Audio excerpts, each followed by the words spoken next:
I heard that my wife's junior is about to die. His only wish is to hold a wedding with my wife, Samantha. The moment she agreed, I notified the system. Please, disconnect me from this world. Samantha Sue asked for a divorce twice. I failed to make it to the civil affairs office both times, until I lay on the operating table as a terminally ill patient. She, as the lead surgeon, was horrified and desperate. How could it be you?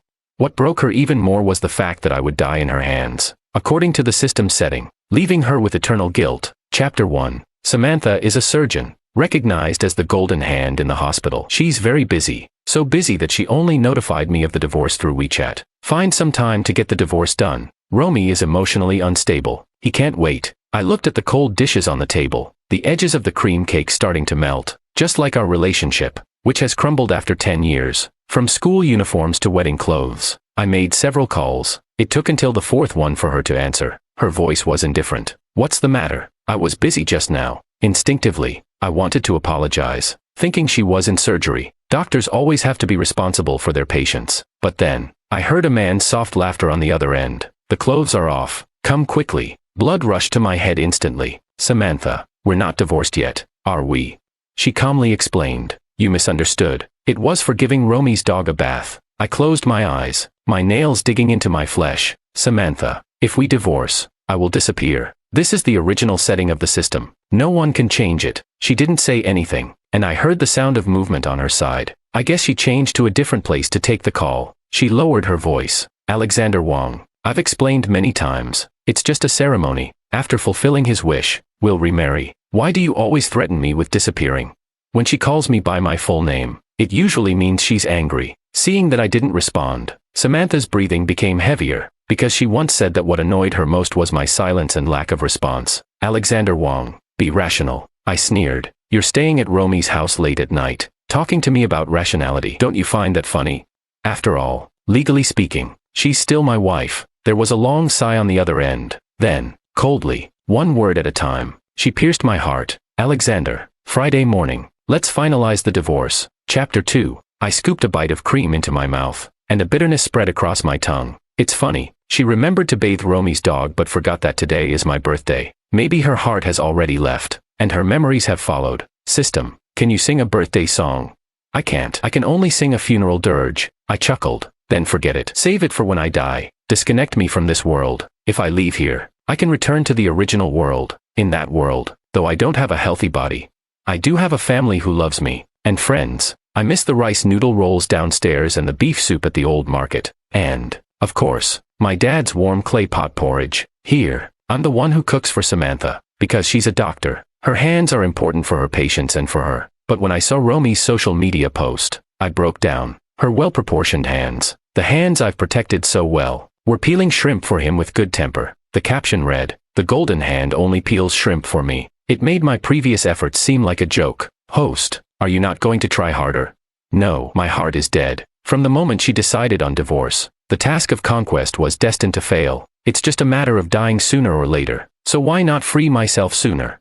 The system sighed softly. Autonomous disconnection will be somewhat painful. The good news is, you can choose a method of death. I thought about it seriously, and smiled faintly. Samantha never believed I would disappear. Then let me die at the hands of her miracle hands. I guess her expression at that time would be quite something. Chapter 3. I couldn't make it to the civil affairs office on Friday to get a divorce. After the disconnection procedure began, my body quickly showed symptoms of decline. With an extremely low immune system, I developed a fever. My lips were so dry that they cracked. I instinctively called out, "Sammy, water." In the past, whenever she was home, I could always drink water at just the right temperature. I liked and got used to her accommodating me in small things. But when I opened my eyes, I remembered she had already moved out. On the day she agreed to marry Romy. He's my teacher's son. For the sake of my teacher, I have to take care of him. He's almost dead. It's just a wedding ceremony. Be generous. That day I stared at her in a daze. If it's just a ceremony, why do we need to get a divorce certificate?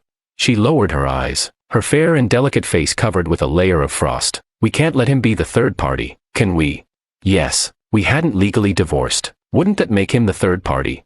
Turns out she wanted to do the whole act. I looked at her indifferently. Samantha, if we divorce, I will never remarry you. She froze for a second, dropped her suitcase, and grabbed my arm tightly. What did you say? If you're not with me, who will you be with? You said that you're an orphan in this world, and besides me, You have no other family. Maybe she grabbed me too hard. Or maybe she pierced my heart. I pushed her away patiently. Let go. You're the one who didn't want me first. But she didn't care and threw herself into my arms. Thinking of our 10 years together, I couldn't help but tear up. Alex, don't feel bad. If you're sad, I'll feel even worse. How could I not want you?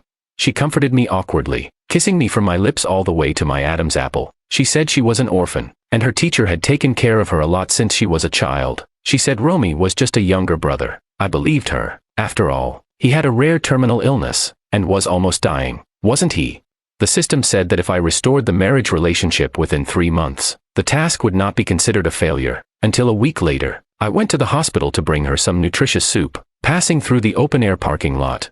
Romy was sitting in the driver's seat, the windows all open. She stood outside, her hands in her white coat pockets, looking graceful. The next moment, she bent down and kissed her so-called younger brother. It felt like a bucket of cold water was poured over me. I numbly watched her stretch out her fair, slender fingers, coquettishly rubbing his head. Be good. Go home and rest. He seemed to mumble something, put on sunglasses, and drove away. All of this was so familiar. She used to do the same with me. She wanted to fulfill his wish to get married, and at that moment, I felt a terrifying thought. Was it just sympathy and responsibility? Maybe her heart had already drifted away. While not violating our relationship vows, she rationalized drifting to another man. No wonder she was eager to get a divorce and marry him. That day, I threw the nutritious soup into the trash, and along with it, the heart that once loved her without reservation. Chapter 4. In the feverish haze, the phone rang again and again. I struggled to find my phone and answered. Samantha's somewhat annoyed voice came through. Can you be more punctual? I've been waiting for you for half an hour. Oh, I was so feverish that I forgot today was the day to get divorced. I weakly said. I have a fever. Can we reschedule? My whole body felt weak. I couldn't even crawl out of bed. How could I go? She chuckled softly on the other end. Did you forget I'm a doctor? With your strong as an ox constitution, how could you have a fever?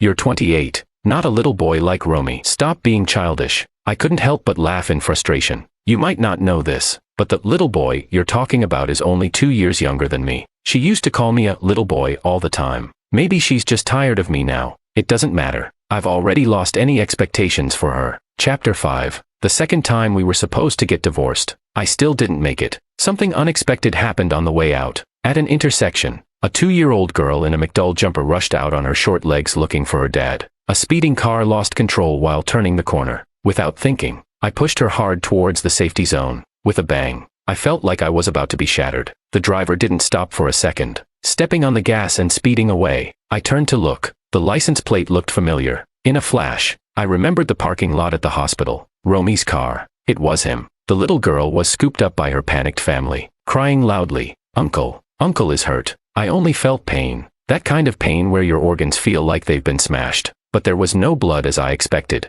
System. Am I going to die? It's a bit regretful that things didn't go according to plan. But saving a little kid before I die makes me feel there's no regret. The system hesitated for a few seconds and then responded calmly. Congratulations. You won't die until the set death date. Until the day you disconnect. The symptoms from the car accident will not fully manifest. The system then awkwardly added. This is a benefit I fought for you. For some reason, I found the system a bit endearing. I smiled. Great. Let's let Samantha see what her new husband has done to me. The little girl's father and grandmother were all around me. Her father, with reddened eyes, said, You saved our baby. You saved our whole family. They almost knelt down before me. I kept insisting I was fine, but they still enthusiastically put me in their car and drove me to the hospital. How can you be fine? The car's bumper was dented inward. How can a person be tougher than a car? Helplessly, I had to inform Samantha in advance. I was in a car accident. Let's reschedule. Chapter 6. I didn't expect that the hospital they brought me to was the one where Samantha works. Let me see the test results. A familiar voice sounded above me. Samantha stormed in like a gust of wind, a thin layer of sweat on her forehead. She looked as if she had just rushed back from outside. The other doctor patted her shoulder. Dr. Sue, don't worry, he's fine. Before the system set death date, no instrument can detect any issues with my body. Samantha carefully reviewed every paper report. When she looked up again, her eyes were sharper, with a touch of unfamiliarity. No external or internal injuries. What kind of car accident was this? Alex, you've missed 2 appointments already. What are you playing at? I folded my hands. I got into a car accident. By the way, it was your new husband who hit me and fled the scene. Without thinking, she frowned and retorted. Impossible. Romy is very honest. He wouldn't do such a thing. So, You mean I'm dishonest, that I would lie? We both froze after I said that. A flicker of unease crossed her eyes, because she realized that she trusted Romeo more than she trusted me. In my mind, I asked the system, will he get caught? The system responded firmly, yes. This world still operates under the rule of law. Oh, that puts my mind at ease. Let the law judge her innocence. If it weren't for the system protecting my life, that kind of impact should have killed me instantly. She's just a hit-and-run criminal. I looked at my watch. Samantha, let's go now, to the civil affairs office. Otherwise, I don't have much time left. She put her hands in her pockets, her tone very indifferent. What do you mean? You don't have time? I'm dying. 3 days from now, at 4 in the afternoon, I once asked the system, is there any significance to this time? 10 years ago, at 4 in the afternoon, was when you two met. Oh, so it begins and ends the same. Samantha glanced indifferently out the window, her tone somewhat impatient. Alex, you should go see a psychiatrist. I couldn't help but laugh in anger. Samantha, the one with the problem is you. Wanting everything at once. Pretentious coquette. I turned to leave, but she grabbed my wrist. Haven't you been eating well? You've lost weight. None of your business. Eat first, Alex. I was about to refuse when her phone vibrated. I saw the screen display. It was Romeo. Samantha instinctively let go of my hand. He was whining on the other end, saying he had a nightmare and was scared. Samantha softly comforted him with a few words. She glanced at me and then said to him, I'll be back soon. As she ended the call, a flicker of hesitation crossed her eyes. Alex, you should go eat. I sneered inwardly. Was it really a nightmare, or was it guilt and fear after hitting someone?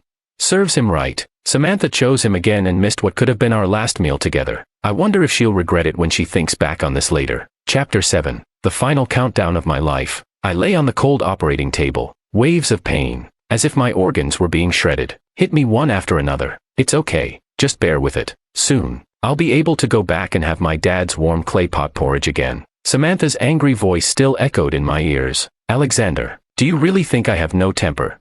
Romy is about to die. Can't you be more generous? Because of my third missed appointment. But I had told her. I had no time left. I was dying. She just didn't believe me. 10 minutes later, Samantha entered the operating room, dressed in her surgical gown, her face expressionless. This surgery wasn't originally hers, but the system was set. No matter who started it, it would end with her. System, what is my terminal illness? A tumor surgery, Samantha's golden specialty. Somehow, the system sounded a bit gleeful. The anesthetic had already been administered. Samantha was ready. Her assistant couldn't help but ask softly, Dr. Sue, are you okay? The assistant knew my identity. They had even admired her privately. Dr. Sue is really strong. Anyone who can operate on their own husband is ruthless. But Samantha herself hadn't noticed it yet. Lying under the surgical drape was the husband she had angrily scolded just over an hour ago. She took the scalpel handed to her by the assistant. Skillfully, she made a 16-centimeter incision on my abdomen. This tumor surgery was not particularly special compared to the ones she had performed before. Even if it failed, it would be within the realm of possibility. After all, the surgery was extremely difficult, with a very low success rate, but thanks to her years of professional experience, the surgery was still within her control. However, the word accident is something humans can never fully control. For instance, Samantha unexpectedly noticed a faint pink scar near the incision. Her hand instantly stopped midair. The assistants were a bit surprised. This had never happened before, especially not when the patient's skin was already cut open. Dr. Sue was in a daze. I was the only one in the room who knew why. Chapter 8. That scar. Samantha knew it all too well. During countless nights of passion, she had touched it, kissed it. Alex, this scar is yours, but it's a mark I'll carry for life, because it was the scar from the knife I took for her. When she was still a resident, I brought her food. After a failed surgery, an irrational patient wielded a fruit knife wildly. At that time, she was just a young doctor, and it had nothing to do with her. But when she was helping another innocent patient who had fallen, the knife was swung toward her abdomen. Watch out. I pushed her away, and the knife stabbed into my abdomen in the chaos. Samantha immediately covered my wound with her hand. Blood flowed from between her fingers, soaking her hands. Her face was as pale as a sheet, and she struggled to support me as we staggered toward the emergency room. It wasn't until my wound was treated that the empty look in her eyes regained a bit of light. She looked at me with red-rimmed eyes and buried her head in my neck. Alex, seeing you bleed hurt me so much. I would rather have died myself. I smiled and patted her. Then will you treat me better from now on?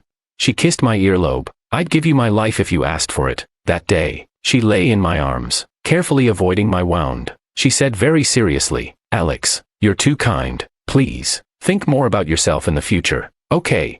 She was the one who once told me to think about myself more. Now, she's the one telling me Romy is innocent, asking me to be generous. The assistant softly reminded her, Dr. Sue, is there something wrong? Samantha ignored him and quickly took 2 steps forward. Suddenly, she yanked off the surgical drape covering my face. Her pupils contracted instantly. Her face was filled with horror and despair. How could it be you? At that moment, I couldn't respond to her. The anesthesia had taken hold, and I drowsily closed my eyes. My face was pale, and cold sweat beaded on my forehead. It was the final stage of the disconnect procedure. It did hurt, but it was almost over. Samantha's Adam's apple bobbed several times, and her voice trembled uncontrollably. Alex, you can't die. I won't let you die. She wanted to touch me, but she couldn't. Afraid of causing a bacterial infection, the assistants were surprised. Didn't Dr. Sue know the person under the scalpel was her own husband?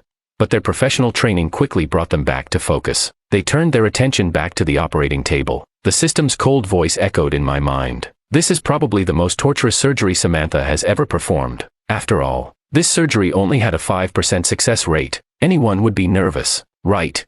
When she picked up the scalpel again, her fingers trembled slightly, but soon, she suppressed the trembling with amazing willpower. Years of professional training kicked in. The surgery continued in an orderly manner. Continue administering the anesthetic. The tumor shows signs of spreading, with partial detachment and massive bleeding. Use embolization to block the blood vessels. Continue separating adhesions and remove the diseased tissue. Samantha truly deserved her reputation as the most famous and youngest surgeon in the hospital. Everything was under her control. As she said, the assistant's voice was tinged with excitement. It's a success. They were quietly cheering, but I wasn't surprised at all. The surgery was temporarily successful, because my disconnect time hadn't arrived yet. Only 2 hours left. Chapter 9. After the surgery, following the protocol, I needed to stay in the observation room for an hour, seeing that all my vital signs were good. Samantha regained her calm and composed expression. The whole space was just me and her, except for that brief conversation in the hospital after the car accident. We hadn't spent more than an hour together in a long time. She leaned down and whispered in my ear, I never thought these hands would ever perform surgery on Alex. The anesthetic wore off quickly, thanks to the system setting. I opened my eyes and mocked her. I never thought these hands would ever peel shrimp for someone else. In this world, like her, I am also an orphan. I earned my tuition fees bit by bit on my own. I remember when we had just graduated. We were so poor that we couldn't even afford a washing machine. The winter in the South was wet and bone-chilling. Every time I washed clothes, my fingers turned red from the cold, but I never let her do it even once. Don't bother. Your hands are meant to hold surgical tools, to save more lives and families. Alex, do you have a filter for doctors? Yes, in the original world, my life was also saved by a doctor. All right, I won't let Alex down. The room was so quiet you could hear a pin drop. Samantha seemed to be choked by my words. It took a long time before she sighed softly. Alex, Romy is about to die. Can you not hold a grudge against him? I chuckled. I'm about to die too, so why shouldn't I hold a grudge? Samantha's eyes darkened instantly. You won't die. Don't you trust my skills? Perhaps realizing that I was now a patient too. Her voice softened a bit. When did you get this illness? The day you said you wanted a divorce, and didn't believe I would disappear. She was choked by my words again, so she had to change the subject. I know you don't like scars, so I stitched the incision very neatly for you. The scar will be minimal. I didn't respond. The silence in the air made her feel a bit uneasy. She wanted to say something more, but a nurse came in. Dr. Sue, your phone has been ringing nonstop. Alex, I need to take this call. After a while, when Samantha came back, her expression was a bit unnatural. Alex, I have an urgent matter to attend to. I'll have the nurse take care of you. I knew exactly what she was going to do. Her original plan was to divorce me in the morning, and hold a lawn wedding with Romy in the afternoon. Dr. Sue, you really are a master of time management. You're busy enough. Samantha, I only have less than 2 hours left in this world. Are you sure you don't want to say your final goodbye? Actually, I didn't want to spend much more time with her either. If she stayed, I would consider it as her last bit of sincerity toward our years of relationship and marriage, and I would reciprocate appropriately. Let her feel a little less guilty, but she didn't want to. Samantha stood up. Even after 3 hours of intense surgery, she was still energetic and graceful. The emotional breakdown she had when she discovered the patient was me had completely disappeared. Alex, after you've recovered, I'll personally schedule an appointment for you with the psychiatric department. This calm, non-negotiable tone.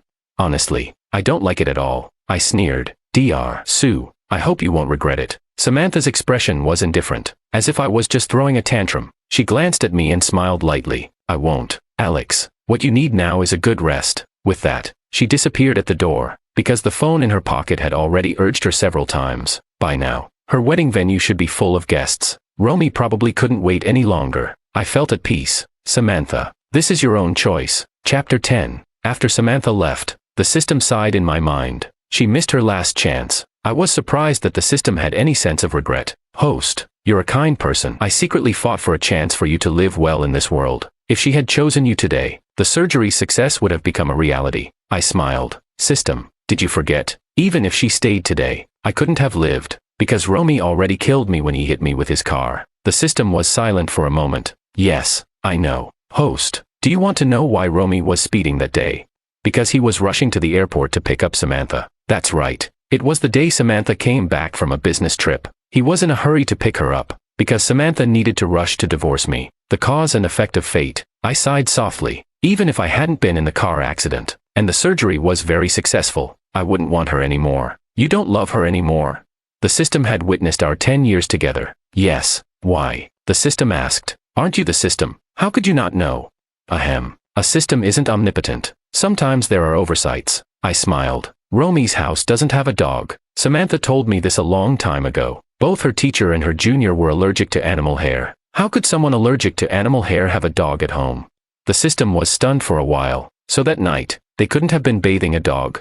That line on the phone, the clothes are off, come quickly, was enough to explain everything. She had emotionally and physically drifted away, and calmly deceived me. System, she's tainted. I can't take her back. The system uncharacteristically swore. Fuck, what a scumbag. Let her drown in her guilt. Chapter 11. Not good. The patient is hemorrhaging massively. Tissue infection. Dr. Sue's surgery has led to severe complications. Heart has stopped. Initiate artificial heart-lung support. Prepare ECMO. How did the patient's heart, liver, spleen, and lungs rupture? Actually, I had already completed the disconnection. My soul floated above, watching my life slowly fade away. Why can't we reach Dr. Sue by phone? We got through once, but it was hung up. I asked the system, do you know who hung up? Oh, this is interesting. It was Romeo. The system sounded like it was enjoying the show. Come on, host. This system will take you to the wedding. The system is getting more and more endearing. Before leaving, I took one last look at myself on the operating table. The injuries from the car accident had fully manifested. Was it this severe? My entire body was shattered, with my arm and left leg twisted in an odd way. They must be broken. How pitiful. At least I managed to push that little girl out of the way. She was so cute, so adorable. Thank goodness she's okay. Chapter 12. Turns out, watching someone else's wedding is quite interesting. Flowers piled up like mountains. Colorful balloons floating around. It looked like happiness, but it was stolen happiness. System, the red wine on the long table looks pretty good. Host, you seem a bit happy. Do I need to remind you that this is your wife's wedding? I wrinkled my nose, because I'm about to go home. Of course, I'm happy. As for Samantha, she can't affect my mood anymore. When I first realized she was drifting away, I was depressed, resentful. I even doubted myself. I had sleepless nights. When I closed my eyes, my mind kept replaying images of her holding his hand, laughing as they kissed, even embracing each other in bed. The world I had once protected collapsed. Later, I realized such behavior was foolish. You shouldn't punish your kind self for a woman who has changed her heart. What you need to do is work hard to find opportunities to live in the sunlight. Host, look, there's the scumbag. Samantha appeared on the lawn in a white wedding dress, gentle and beautiful, elegant and poised. The groom, well, he's handsome too, with a graceful demeanor. At least there's no sign of the panic of a man who killed someone 3 days ago. I slowly floated next to Samantha. I heard her softly ask Romeo, where's my phone? Romeo's eyes flickered slightly. In the dressing room, I kept it for you. The finely tailored wedding dress certainly couldn't fit a phone. Did I get any calls? I think there was one. Romeo hesitated. Should I get it? But the wedding is about to start. Samantha paused. No need. She calmly looked ahead. I wonder if she remembered our wedding. We were so poor we could only afford silver rings. Yet we were so happy. Alex, do you regret marrying a poor girl like me? No. Dr. Sue is a rising star. Indeed. Later, I gave her a big diamond ring, but she never seemed as happy as she was before. Alex, my junior is sick and dying. Can I fulfill one of his wishes? He's only 26. So pitiful. Sammy, you should go. Alex, his wish is to marry me. I froze. Samantha, that's an unreasonable wish, but he's dying. Dying doesn't mean he can steal someone else's wife, someone else's love. Sammy, this wish is immoral. That day, she stood on the balcony for a long time. Finally, she said, in a voice as cold as ice, Alex, you've changed. You're not as kind as you used to be. And then she left me in a room full of silence. Samantha, did you forget? I'm most afraid of being alone. I sat in the empty living room, turning on every light, but it still felt like something was missing. In the end, I buried my face in my arms, curling up into a ball. It wasn't me who changed, Samantha. It was you. When she was with Romeo, I called her. My stomach hurts, Samantha. My stomach hurts. That day, she was with Romeo at the top of the Ferris wheel. They say that kissing up there represents love and eternity. I didn't have a stomach ache. I was just standing at the bottom of the Ferris wheel, watching them sit closely together. I was heartbroken. Samantha knew my body well. On the phone, her tone was cold. Alex, I'm a surgeon, not a gastroenterologist. At that moment, I felt like dying. When someone can't tolerate your occasional childishness, it's likely they don't love you anymore. Love and lack of love are always clear-cut. Chapter 13. System. Is it almost time for the ring exchange? That diamond ring is really shiny. Must have cost a lot. The system was almost amused by me. Host, shouldn't you be more concerned about when the police will arrive?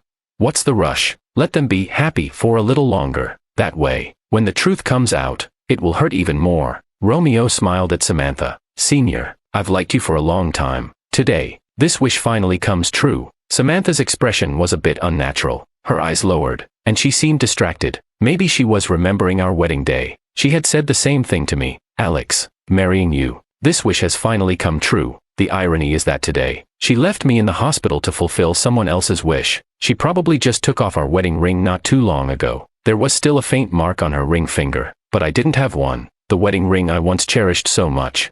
I threw it in the trash the day she agreed to marry Romeo, never to be taken back. At this moment, Samantha's delicate fingers picked up the diamond ring to put it on Romeo. Suddenly, several uniformed police officers barged in through the flower arch. The system's voice had a hint of excitement. Oh, the show's about to start. Do you need some sunflower seeds? Ahem. Host, don't forget, I'm on duty right now. I almost laughed at the system. Romeo, you've been reported for hit and run. Romeo's lips trembled uncontrollably, like a drowning man, tightly gripping Samantha's hand. I didn't. The police, used to people denying the truth, continued calmly. Surveillance footage shows that on the 11th of this month at 2:10 p.m., you were driving a car with the license plate LRY 99. You hit a person on Wang Hai Road and fled the scene due to speeding. The victim was a young man. At this, I saw Samantha's fingers tremble slightly. She was smart enough to realize that the person Romeo was supposed to pick up that day was her. Samantha's face turned grim as she pulled her arm back and stepped away from him. She stared at Romeo fiercely. You switched cars to pick me up that day because you had hit someone with the original car. Romeo was shaking all over. She couldn't help but violently grab his collar. Did you hit Alex? Romeo was incoherent. Senior, let go. I don't know. It's impossible. There were no cameras there. The police calmly informed him. The cameras were installed the day before. Romeo staggered slightly. One more thing to inform you of. You're also under suspicion of purchasing forged medical records and will need to cooperate with the investigation. Romeo's face instantly turned ashen, and he no longer had the strength to argue. He collapsed like a rag doll, being taken away by the police. What awaits him is the judgment of the law. The guests in the crowd began to murmur in outrage. What a disgrace. Getting arrested on your wedding day. He seemed so honest and simple, but he hit someone and ran. That's cold-hearted. He wasn't even sick. Bought fake medical records to pretend to be terminally ill and trick us into pitying him. That's despicable. Isn't the bride supposed to be a top-notch doctor? How could she not notice? Samantha couldn't possibly not hear this. At this moment, it was like she had been slapped hard across the face. Host, did Samantha really not notice? I smiled. Maybe she just didn't want to notice. She wanted to be the dragon-slaying warrior who saved the prince. But she didn't realize that she was the dragon. The system huffed indignantly. Ugh, what a new breed of scumbag woman. Chapter 14. Samantha got her phone from the dressing room. Unfortunately, the phone was dead. Black screen. She quickly turned around and ran toward the parking lot. She was in such a hurry that she even tripped and fell along the way. She floored the gas pedal and sped towards the hospital. Host, she seems to have run several red lights. Well, then she can look forward to having her license revoked. She bit her lip, still wearing her wedding dress, as she rushed all the way to the hospital room. Where's Alex? Where's Alexander? The nurses were frightened by her frantic appearance. Dr. Sue, there's no Alexander here. How could there be no one? Are you sure you did your job properly? Fortunately, her assistant stopped her in time, mumbling. He spoke up. Sister Sue, There really is no Alexander here. Usually calm and composed in her work, Samantha was now losing her mind and her composure. That's impossible. Where did he go then? Alexander is in the morgue. Samantha staggered a bit. She grabbed the assistant by the collar. That's not possible. He was fine just a while ago. The surgery was successful. What nonsense are you talking about? Chapter 15. On the way to the morgue. With every word the assistant said, Samantha's face grew paler. His internal organs looked like they were shattered by a strong impact. It seemed like he was in a severe car accident. She was just muttering to herself, impossible. The surgery was clearly a success. The assistant had no choice but to tell her the truth. Sister Sue, the sutures you did, they all split open. The intestines spilled out. Samantha's legs felt like they were filled with lead, making it nearly impossible for her to walk. And the tumor spread, invading the surrounding tissues. It was like a heavy hammer, striking her heart. These words meant that her surgery had failed. The miracle hands had utterly failed. She had performed countless surgeries, but the one on her own husband's tumor had failed. It was a devastating blow to her confidence. No matter how calm Samantha appeared, she couldn't hide the cold sweat covering her forehead. When did he pass? 1 hour after you left the hospital. What was she doing then? Attending a wedding. Her wedding with Romeo, amidst the flowers and balloons, celebrating joyfully. Her husband was entering the final phase of his life. Chapter 16. Samantha hesitated several times before daring to lift the white sheet off of me. Her hands shook as if she had Parkinson's. Just lift it already. Lifting it will complete the system process. Then I can go home and have my dad's porridge. Samantha finally closed her eyes and pulled it off in one motion. I also saw my own corpse. Tisk. TSK. The face is still recognizable, but the body is shattered beyond recognition. The system sighed beside me. At first, Samantha calmly looked at my body. Then she gently stroked my face as if with tenderness. Finally, she lifted my hand to her lips. Alex, get up. Come on. Let's go home. We won't divorce anymore. We'll never divorce. Okay. The room was silent. No one answered her. The assistant stood helplessly at the side, not knowing what to do. Samantha clung to my body, refusing to let go. Her state gradually became more and more frenzied. Alexander, you damn well answer me. Get up. Let's go home. Please? Alex, I'm really begging you. Her tears dripped onto my neck. I don't like this. System, won't this make my body dirty? Host, it's almost over. Just hang in there. How much longer?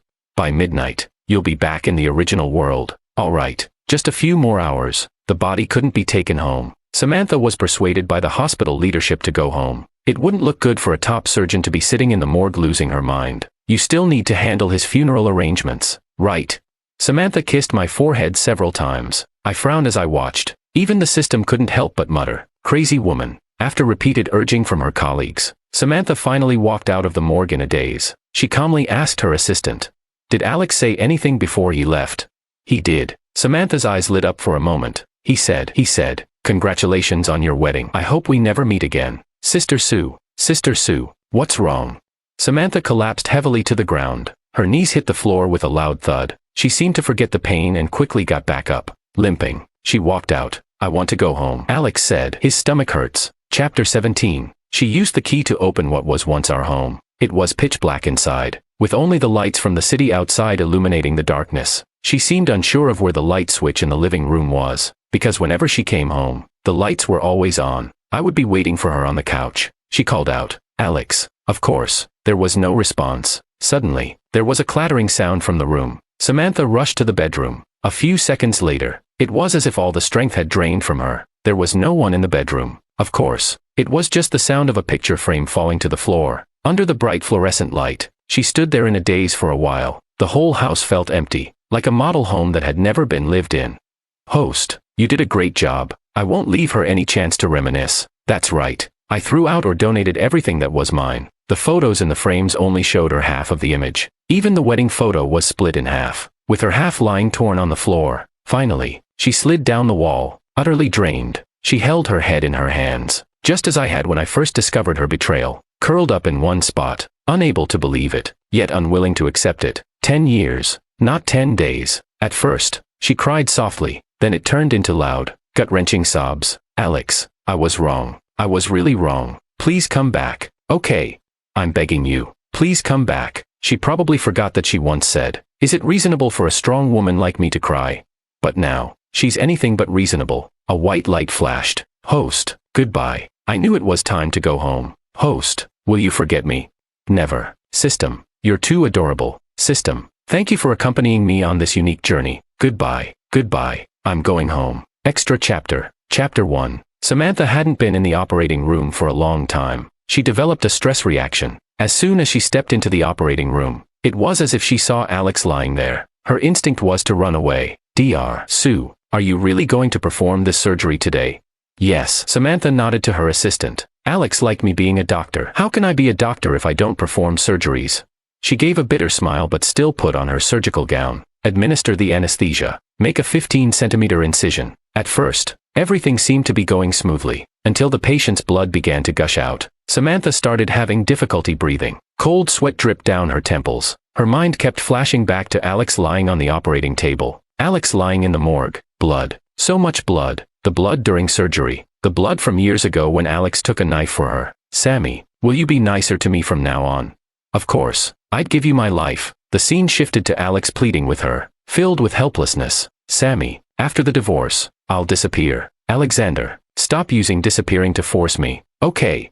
Alexander, you should see a psychiatrist. Alexander, go see a psychiatrist. I'll arrange it. Samantha, the one who's sick is you. Yes, she was really sick. They had worked so hard to build a home together. A warm, cozy home where a small light always awaited her return. A place where her lonely heart could find solace. How could she not cherish it?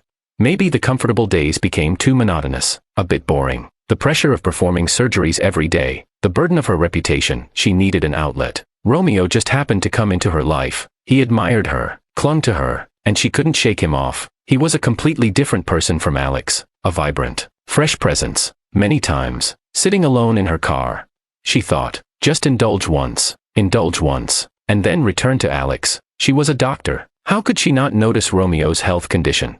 He gave her the report, and she just believed it. Ignorance is bliss. She pursued the divorce with Alex. Only by getting divorced could she quell that deep-seated sense of guilt. She couldn't stand the idea that in Alex's eyes, she was equated with infidelity. Her actions were like robbing Peter to pay Paul, more like walking a tightrope with every step. In the end, she fell into the abyss, shattered beyond repair. That home, the home with Alex, she could never return to it. Dr. Sue. Dr. Sue, what's wrong? Dr. Sue, the patient is hemorrhaging. It's spreading. This is bad. It's invading the surrounding tissues. Later, her colleagues at the hospital would often talk about it over meals, or use it as a cautionary tale. That surgery was a complete failure. The lead surgeon ran out in the middle, causing irreversible harm to the patient. The lead surgeon was sentenced to 3 years in prison. After Alex's death, Samantha was no longer the golden surgeon. She couldn't even be a doctor anymore. Alex's favorite doctor. Chapter 2. When Samantha was released from prison, it was during the worship season. I'll take that bouquet. My husband liked lilies. Alex's grave was very clean. It seemed like someone often came to visit. The bright smile in the photo on the tombstone tugged at her heartstrings. Alex was still so young, but in these 3 years, she had aged as if 30 years had passed, looking old and haggard. Just as she was about to reach out and touch the photo, a 6 or 7-year-old girl's voice came from behind. Don't touch. Don't touch. You're not allowed to pay respects to my godfather. She was the little girl Alex had once saved. Go away. Go away. You married another man and caused my godfather's death. You're not welcome here. Samantha gave a bitter smile. She hadn't expected Alex to be so ruthless, not even letting her handle his funeral. He entrusted everything to the little girl's family. Samantha walked out of the cemetery in a daze. She looked up at the gray sky, feeling as if the sky was about to cry. It's raining. Run. With a roar, a torrential downpour fell. It was as if she was back in that summer again. She was a graduate student, and Alex was an undergraduate. Senior, don't get wet. I have an umbrella. Alex had gently entered her long lonely world like that. By the time they reached the dormitory building, his shoulder was soaking wet, but she was still dry, and she felt guilty. He had completely taken care of her. He smiled, his eyes bright. It's okay, senior. I'm strong and healthy. He was so kind. How could she have the heart to scold him, to tell him to be more generous? The guilt was like a green sprout, growing into thick vines inside her. With a thud, Samantha collapsed in the rain. Bright red blood mixed with the rainwater, spreading across the ground. The knife that Alex had blocked years ago had come back to her. This time, no one was there to block it for her. She recognized the person who stabbed her. It was the family member of the patient from her last failed surgery. She deserved it. Running out of the operating room halfway through, causing the death of someone's most loved one. Those who betray true love never meet a good end. Like her. Samantha. Alex, will you come to take me away? Apart from the sound of the rain, no one answered her. Chapter 3. After she died, she met the system. She begged for a long time, and the system finally agreed to let her see Alex. This is because you were once a doctor and saved many patients. In the peaceful evening, Alex was dozing in a wicker chair at the door. His dad called from inside the house. Alex, what's for dinner? Clay pot porridge, salt and pepper baby potatoes. Gotta have those potatoes. Got it. Your favorite. The guilt in Samantha's heart began to grow again, because she didn't like eating potatoes. It turned out Alex had accommodated her for 10 years. She couldn't touch him, only watching as he happily got up from the wicker chair and ran outside. Hey, kid, stealing my lemons again. They'll make you sour. Brother, I'll make lemon tea for you. Want some? Sure. Samantha then noticed that Alex only had one healthy leg, with the other one fitted with a prosthetic. Brother, you only have one leg. How do you run so fast? Because I'm an alien, with a bionic leg. He was so optimistic, just like the Alex she knew. No wonder he loved running so much, loved sports. It was because of his physical imperfections, but he was still so optimistic, so happy, surrounded by love, loved by so many, and he loved so many in return. His dad, his friends, the little girl he saved, even the cold system. He loved them all, but he didn't love her. He would never take her back. Samantha suddenly realized, with a deep sadness, that even in death, she was so alone. The news from her world was broadcasting. Former Golden Surgeon Dr. Sue was found dead outside her late husband's cemetery, with no one to claim her body.